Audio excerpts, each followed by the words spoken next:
Good morning, good afternoon, good evening, whenever it is you get a chance to check out this broadcast. My name is Steph, and this is reDigg News for Lapseta Media R&D, the show where we go through some articles of the day from Digg and get a little deeper into different perspectives.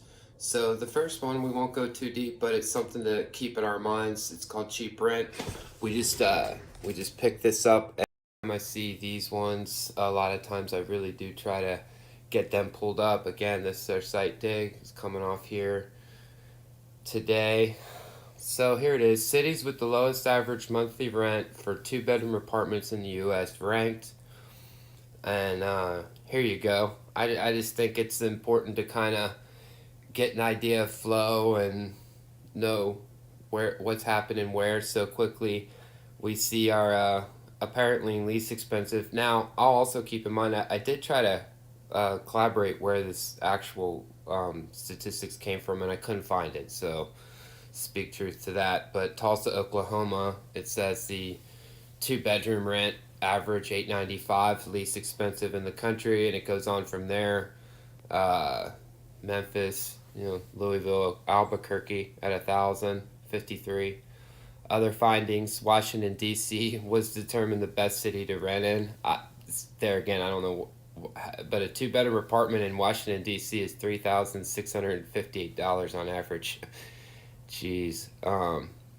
Atlanta led U.S. cities with the most job postings. It says.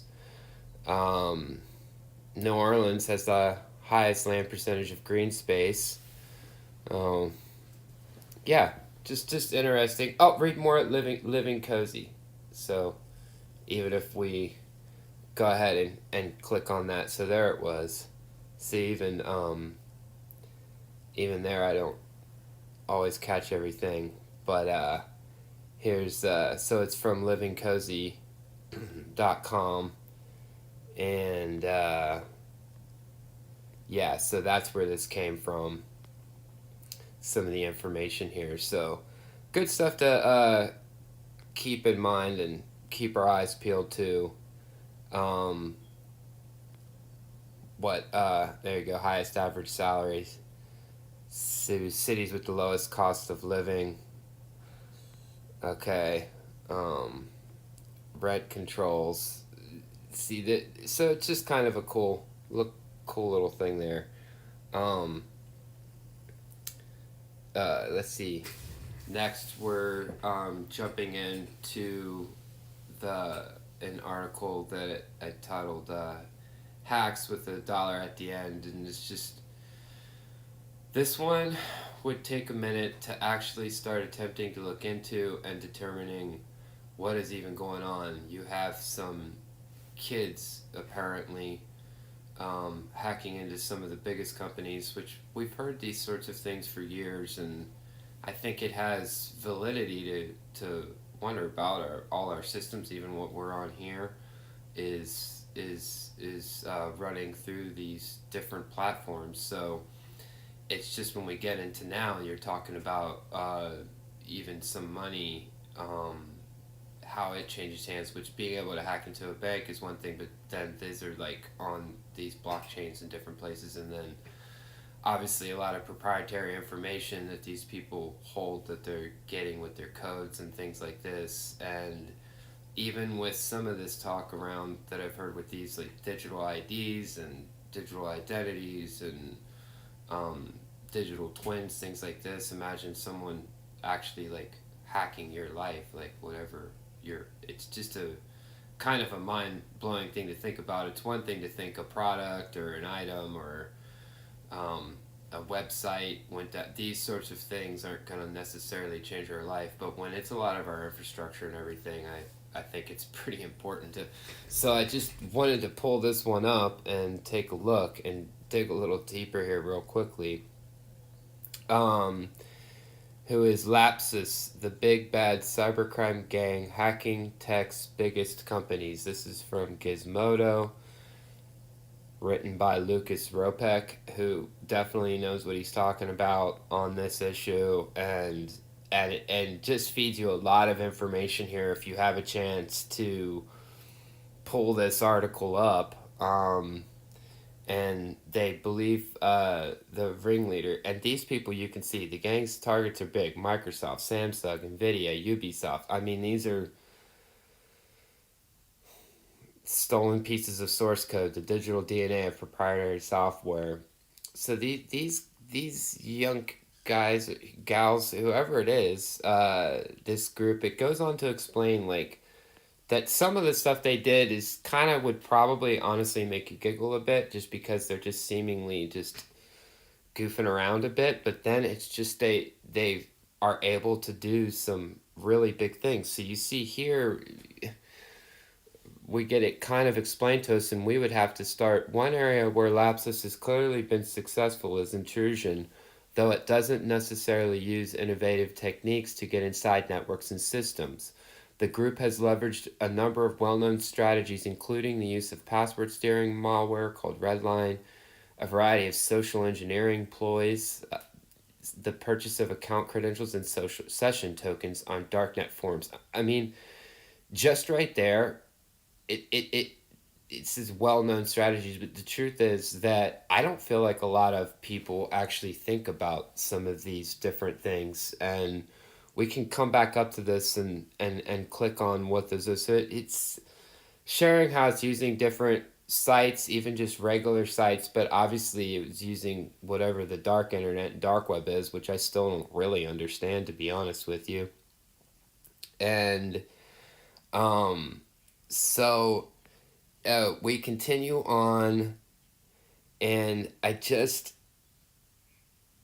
so okay. Here we go. The hacker in question goes by numerous online pseudonyms, including White. Okay, and it's alleged to be a 16-year-old kid who lives at home with his mom near Oxford, England. BBC reports that he also has autism and attends a special education school in Oxford. Okay. He also owns over 300 bitcoins somehow. So, I mean, just when you try to eat into this whole world, so let's just jump back up here and try to learn together. What's like, okay, what's a social engineering ploy? I'm going on this with you here. Social engineering is the term used for a broad range of malicious activities accomplished through human interaction. It uses psychological manipulation to trick users into making security mistakes or giving away information. So that's an interesting one to click on too. And let's see what this is. Session tokens. Oh, geez. um, yeah. You see, we all got to be really careful what we're doing. So I don't understand, with all these concerns, why we're supposed to be so excited about um, things, including these environments that just we have enough concerns. Then we still have the regular real world too. So how are we supposed to be doing all this? And when we think about ideas of economy, really, I really sense out the concept that the idea of money is the idea of a certificate of trust between people to expand thought and the opportunity for trade. And through that thought and trade of items, you're able to invent and create new and amazing things, and which is the expansion of the imagination between each other.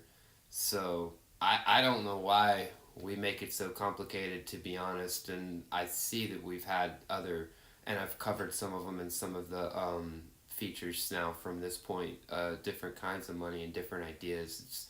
We rush into these things, and I wonder where we actually headed with it. So next I want to jump into, we call it peepcon, which just from some perspective, I just People's Convoy giving up will leave DC after 3 weeks of doing absolutely nothing. Written by Zachary Patrizio. I would I would have to surmise that this person didn't actually, go and listen.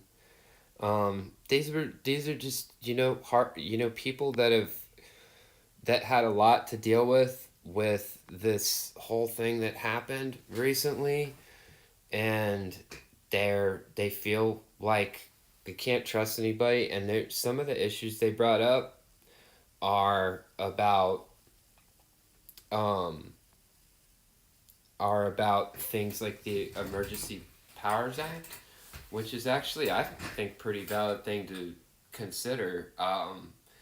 I love Dig, and obviously we encourage a lot of their reporters and different things. And when it came to coverage on this issue, it seemed, to be honest, very poor and not really connected to reality or considering any of the issues that these people actually brought up.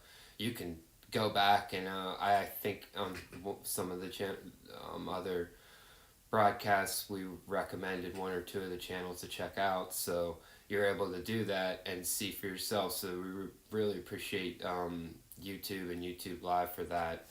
Um, so I think moving forward with them, I think their idea is to have all these people that they've educated actually start going and focusing on things happening in their state, focusing on finding leaders that aren't maybe predisposed to a certain way of thinking that is outside of their own community and actual people.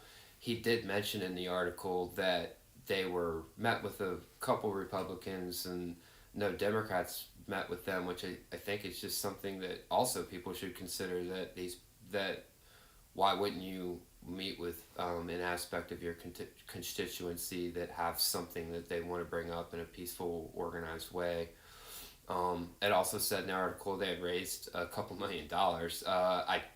Who knows? I mean, trying to maintain space like that, I'm sure it costs a lot of money. I mean, if anyone who's ever run an event or done an event before, just a day or two at a space like that, like a motor speedway, I can imagine. I don't know what their agreements all were, but yeah, not easy. And if we think about even from yesterday's broadcast, the group that was working on kindness, when you get people together, the article also mentioned that there was splintering in the groups, which I observed it, and you can see watching a live stream different people, and I can imagine how difficult that would have been to deal with, trying to get different people together. And then some people want to be more violent. You have different ideas and people aren't necessarily helping what you're really focused on, and it's not easy to get people together and to focus on ideas of community, and integrity, trust.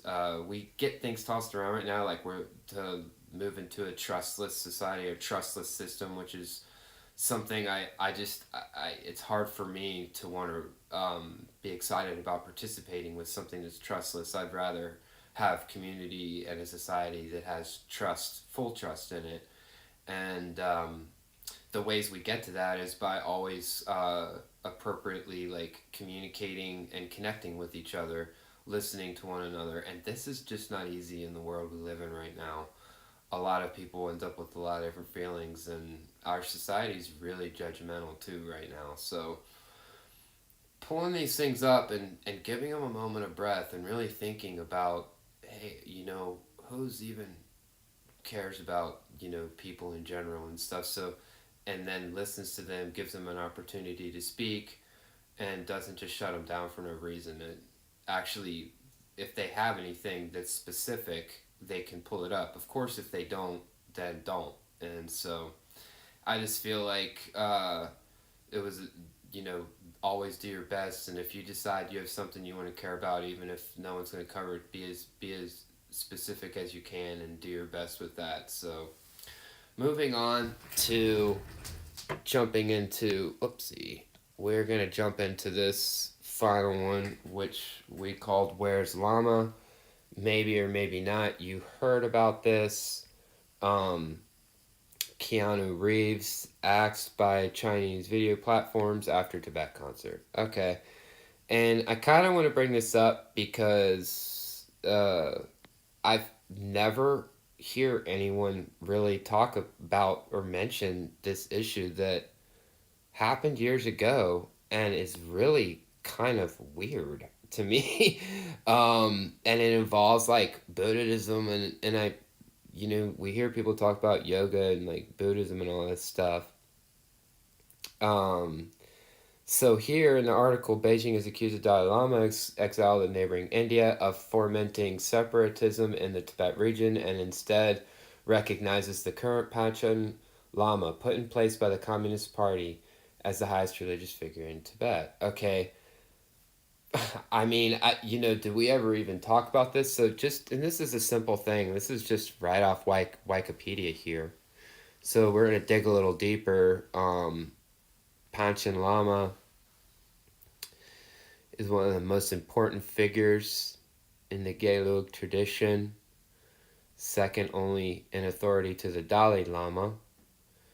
Okay, he is in charge of seeking out the next Dalai Lama. Okay, and here at this point, we're going to skip down here. The current 11th Panchen Lama, Gedhun, oh man, I'm not even going to try to say his name because I'm not going to say it right, was recognized by the 14th Dalai Lama on May 14th, 1995. 3 days later, the 6-year-old was kidnapped by the Chinese government and his family was taken into custody. The Chinese government named another person the Panchen Lama, I'm sorry. Their nomination has been widely rejected by Buddhists in Tibet and abroad. Okay, so it's just interesting that, and I'm going to back this up real quick. So, if you just type it in yourself, there's some really conflicting information about it, and things you can see here, and it hasn't been seen in public. I mean, you know, I just feel like sometimes we sit and eat our Cheetos and everything else, but then we want to talk about some of these ideas and philosophies and stuff, and we don't even know what's going on. And I just think in the end, if we don't really want to take the time to really get into what's going on, we shouldn't act like we're gonna acting like we're part of some religion we don't understand and things. So to anyone out there struggling with that issue, much respect to you. I think it's just amazing to think about that's happening, and how does that fit into all of these other things? You think about putting religion going digital. We don't have any here right now, but if we look into it, we can see like within a lot of churches and different religions in general, they're wanting to kind of put that online too and have that experience. Prayers, there's apps, there's like prayer apps. Unfortunately, I'm just thinking of this now that kind of like use that data to broaden their systems. So don't forget that phrase, data is the new oil, which is now it's just not even the new oil, it just is the oil. So that's data, and that's stuff that's coming from you. And even things like this, I'm sure in some way are connecting to that as well. And which is why to participate in some way, to at least, however we're creating this next phase of things, it's going to take a lot of people thinking and doing their best. So I hope in this day you're doing that, and I'm doing my best to do that as well. We're on a journey together here, and hopefully this allowed us to the opportunity to do some thinking together. And hope you have a great day.